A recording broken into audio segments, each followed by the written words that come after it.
I found a boy huddled at the alley entrance on my way home from school. He was wearing tattered clothes, soaked to the bone. His eyes timid yet clear.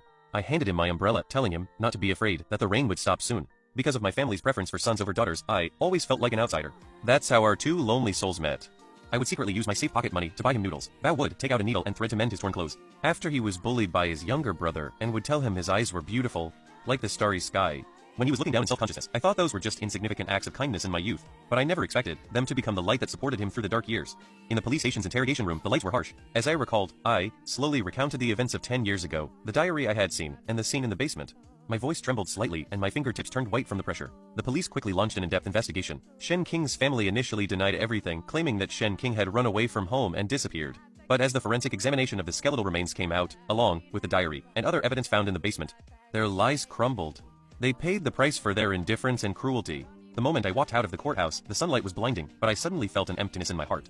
I looked up at the sky, maintaining my melancholy persona as always, but only I knew the corner of my heart. The world was quietly collapsing. After returning to real life, I thought everything would go back to normal, but I never expected that the live stream of the dungeon would become a hit in the supernatural world. The moments when I cut Sadako's bangs, altered the suit of the Slender Man, and flirted with Shen Qing until he blushed and his heart raced, all became top-tier iconic scenes. From that day on, my life completely changed. Every morning when I went out, there would be all sorts of strange gifts at my doorstep. Black datura covered in dew, spider silk that glowed on its own, and the same wig that Sadako had someone send me. On my way to school, talking crows would swoop down. Let's look at a copy. How can I become melancholic and atmospheric? A little hedgehog in the rose bushes would peek out. These strange creatures were very discreet, only appearing when no one was paying attention. But after a while, I still couldn't handle it. Once during PE class, I was hiding in a corner of the playground catching my breath when a small bat the size of my palm appeared. A bat suddenly popped out, asking, "What's the development of your relationship with Liu Qing?" Holding a mini camera, it seemed to be recording an exclusive interview for a strange TV station.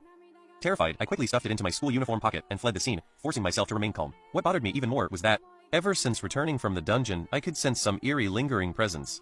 At night, faint whispers would drift in from outside my window. Was this a side effect of the dungeon? I frowned, feeling uneasy. I remembered the crazy comments in the dungeon, and Shen Qing's blushing face as he said, "I've come to take you home."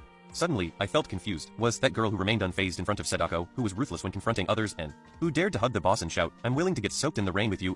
Really me. Just as I was lost in confusion, a strange message popped up on my phone.